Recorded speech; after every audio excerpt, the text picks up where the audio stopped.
Salut, c'est Laurent de T-Tactical. Aujourd'hui, nouvelle review Extrema Ratio et ça va être le nouveau Pantera de chez Extrema Ratio. Donc, je vais vous montrer un peu le contenu de la boîte parce que c'est un truc que je fais pas nécessairement souvent. Il y a des choses intéressantes à dire.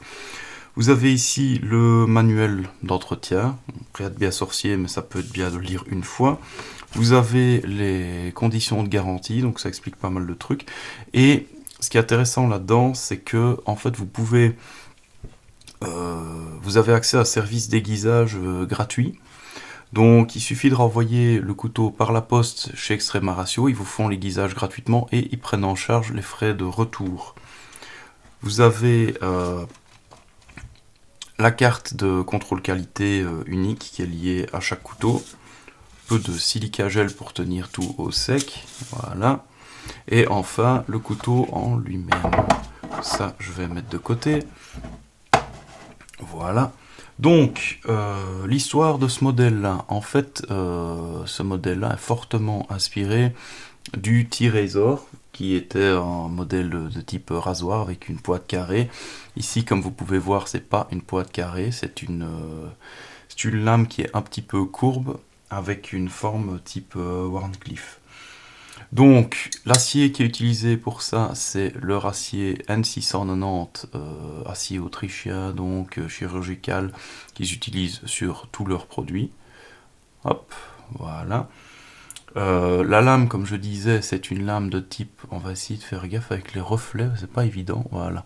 Lame de type Wharncliffe, qui a un petit côté aussi carambite, on pourrait dire, sur ce modèle. Voilà, la lame elle fait 100 mm, donc 10 cm tout rond, pour une longueur totale du couteau qui est de 247 mm, donc c'est pas un tout petit couteau, hein, c'est grosso modo 25 cm. Et l'épaisseur de la lame elle est de 3 mm, donc ce qui est un petit peu moins que sur certains autres modèles, mais ça reste tout à fait raisonnable. Donc à titre de comparaison, je vous montre le MF0, voilà. Vous pouvez voir que le MF0 est un petit peu plus épais. Voilà, voilà. En termes de taille aussi, ça peut être intéressant pour la comparaison. Vous voyez un peu la différence entre les deux.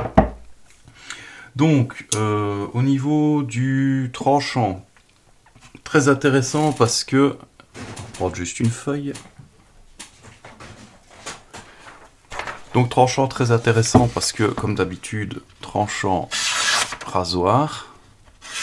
Rien à redire sur ce plan-là, mais je dirais que c'est probablement le meilleur tranchant que j'ai vu dans un couteau Extrema Ratio, dans tous les couteaux que j'ai pu voir d'ailleurs, mais même pour un Extrema Ratio, le tranchant est assez exceptionnel. Alors pourquoi? Je me disais au début que je l'ai manipulé, je trouvais encore plus mordant que ça peut être le cas avec d'autres. Et la réponse, elle est devant vous, vous pouvez le voir quand je fais ceci, c'est qu'en fait c'est un tranchant, je ne sais pas si on va le voir comme ça, si, c'est un tranchant convexe, donc c'est un tranchant, pardon, concave, donc c'est un tranchant creux, une émouture creuse, pardon, donc voilà.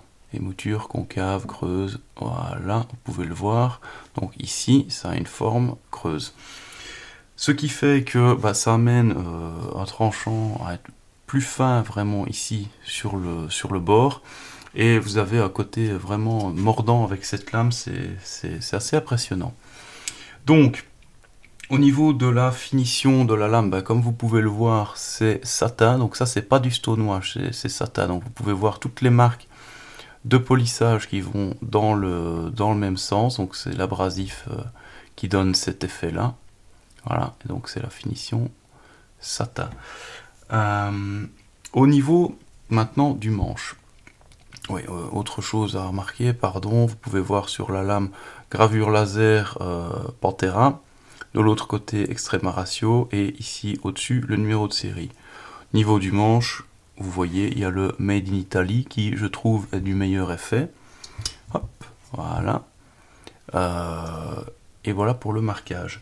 Donc, au niveau du manche, le manche, c'est de l'alu anodisé, anti-corrosion. Comme d'habitude, vous retrouvez le creux ici pour positionner les doigts. Voilà. Essayez de voir un petit peu mieux. Voilà, ça c'est beaucoup mieux. Donc voilà.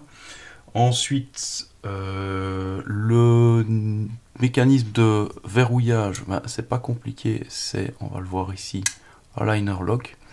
Un liner lock simple, donc contrairement à d'autres couteaux de la gamme, comme justement le MF0, il y a un double verrouillage, mais MF c'est medium folder. Ici, on reste dans la série basic folder, donc vous n'avez pas de double verrouillage. Vous avez un liner lock, mais le liner lock plus l'ouverture rasoir, il y a vraiment peu de chance avec votre pouce que quoi que ce soit bouge, même s'il y avait un problème de verrouillage, ce qui est aussi très peu probable.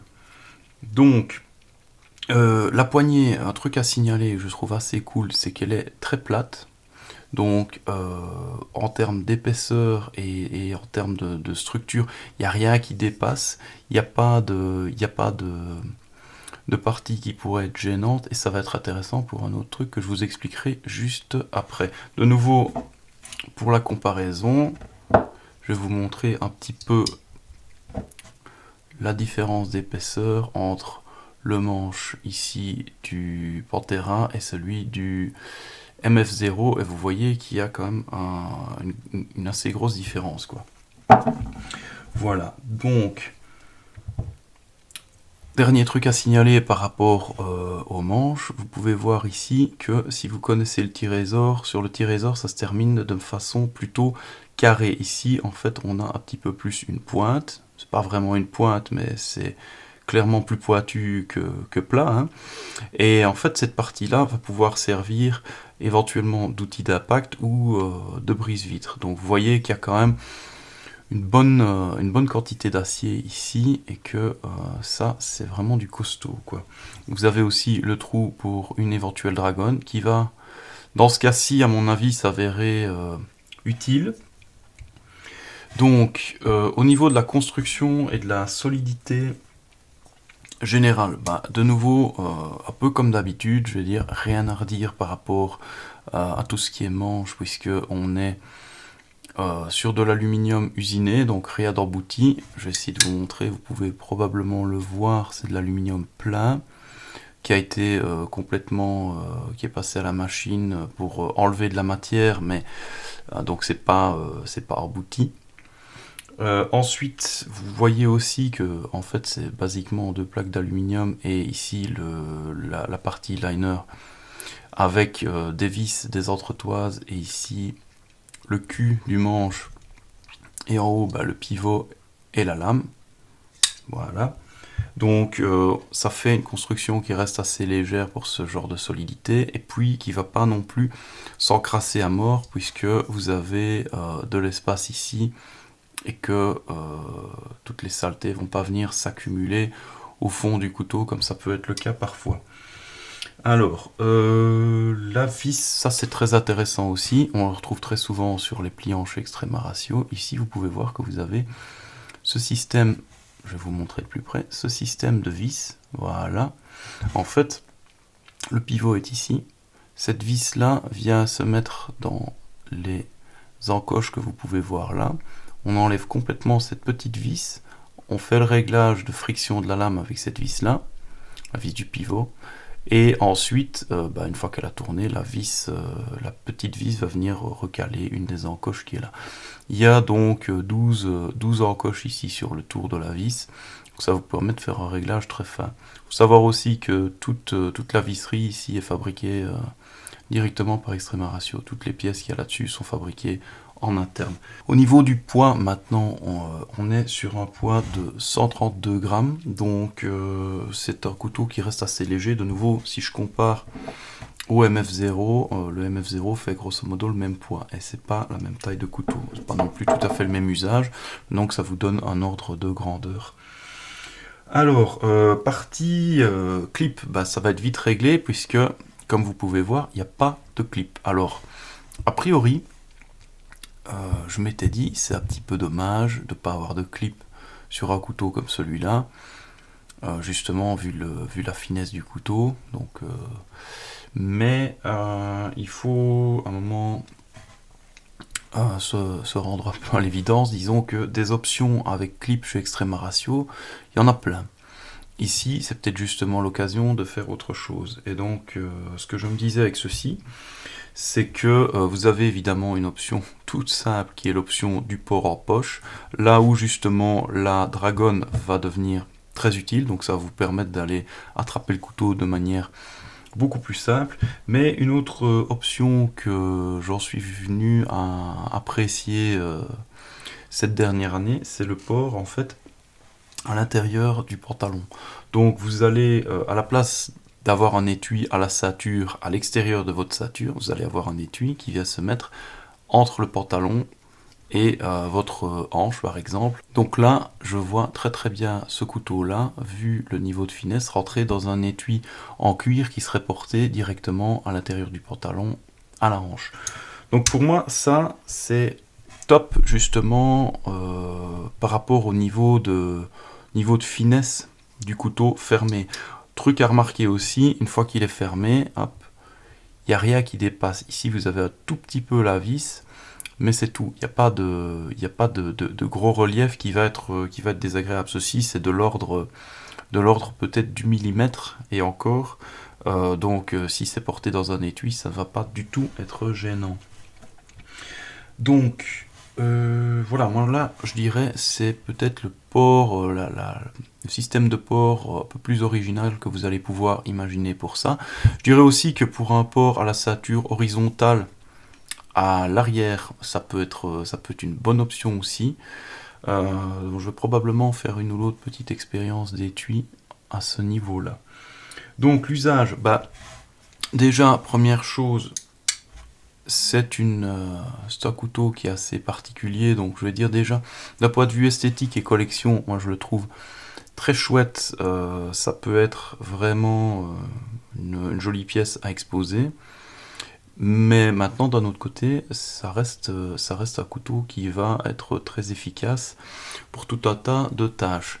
Donc, en termes de décès, ça peut très bien faire l'affaire aussi.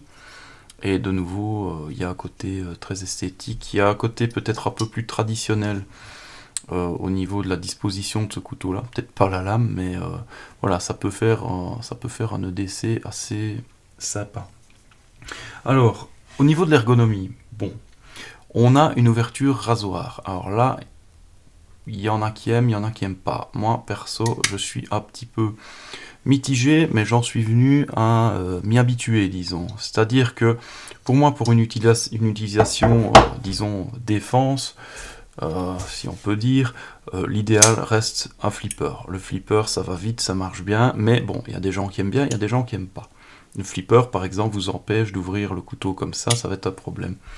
Ici, vous avez une ouverture rasoir, donc ça va pouvoir être fait assez rapidement de cette façon-là, mais ça va aussi vous permettre d'aller, par exemple, chercher le couteau dans son étui, simplement venir, bon là, l'appuyer sur votre jambe de pantalon ou sur n'importe quoi en fait, et donc venir en fait ouvrir le couteau et en un mouvement comme ça, avoir une ouverture assez rapide. J'ai vu des gens le faire de manière très rapide, donc il suffirait peut-être de desserrer un petit peu ici, mais ce mécanisme d'ouverture, et particulièrement dans ce genre de configuration aussi, peut clairement avoir un grand intérêt. Pour la simple raison que si je veux utiliser mon flipper ici, je suis obligé d'avoir le doigt ici. Donc je suis obligé d'avoir une prise en main de mon couteau qui est quand même assez profonde s'il est dans ma poche. Mais ça va bien.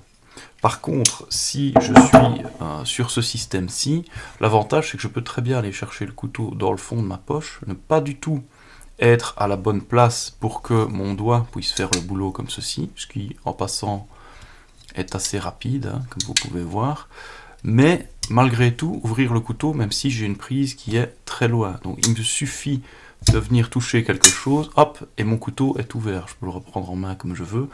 Donc à ce niveau-là, c'est une question, je dirais, de goût, mais ce système-ci a définitivement pas mal d'avantages. Donc voilà, l'ouverture rasoir, il faut s'y habituer, mais avec un peu d'habitude, c'est quelque chose qui peut devenir très très convaincant.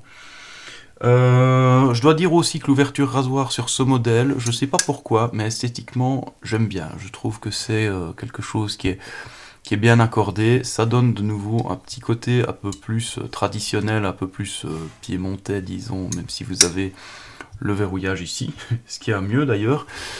Et enfin, alors au niveau ergonomie, je dois dire un truc. J'aime bien les poignées qui sont assez fines comme celle-ci, justement pour pouvoir avoir des couteaux assez compacts. Bah alors ici, ce qui est génial, c'est que comme vous pouvez voir, on a une poignée qui est très longue. Ce qui veut dire que quelle que soit la taille de votre main, vous ne serez jamais à court de poignée. Même si vous voulez rallonger un peu la prise de cette façon-là, voilà, vous gardez tous vos doigts sur la poignée et même la partie peut-être plus impact qui dépasse. De la même façon, si vous passez dans une prise pique à glace, vous allez voir que vous avez amplement la place, vous êtes loin de la lame et malgré tout vous gardez le bout de la poignée tout à fait accessible. Donc sur ce plan là, je dois dire que ce couteau, je l'apprécie vraiment beaucoup. Donc voilà, c'est le Pantera, il a pour moi pas mal d'avantages, c'est une option qui est peut-être un peu moins commune que ce qu'on a pu voir habituellement, mais qui va avoir, je pense, pas mal d'avantages dans certaines situations. Au niveau du prix, donc ceci, ça va être la finition satin, on va la trouver autour, hop, on va vous montrer, on voit mieux la finition comme ça, on va la trouver à 246 €. Et vous avez aussi une version noire qui existe. Donc la version noire, tout est noir. Hein, donc la lame, toute la visserie et le cul de la lame ici, le système de verrouillage si je me souviens bien. Donc là, la version noire, elle va être à 227. Donc elle est un petit peu moins chère. N'oubliez pas aussi que en description, je vous mets, en dessous de la vidéo, je vous mets un code promo qui vous permet de commander chez Extrema Ratio directement le couteau, mais de demander pour ce couteau, ou pour n'importe quel autre d'ailleurs, une gravure laser de ce type-là, gratuite, où vous allez pouvoir écrire tout ce que vous voulez, enfin il y a une limite de caractère, hein, mais voilà. Et deuxième chose, vous recevez aussi gratuitement un aiguiseur au diamant. Donc voilà, si vous avez l'intention de commander un couteau, autant passer par là et avoir les bonus. Voilà, maintenant, je voudrais vous demander aussi, n'hésitez pas à vous abonner si cette vidéo vous a plu, à la partager, ou à me mettre un petit like. Et voilà, d'ici la prochaine, je vous dis à bientôt. Ciao, ciao!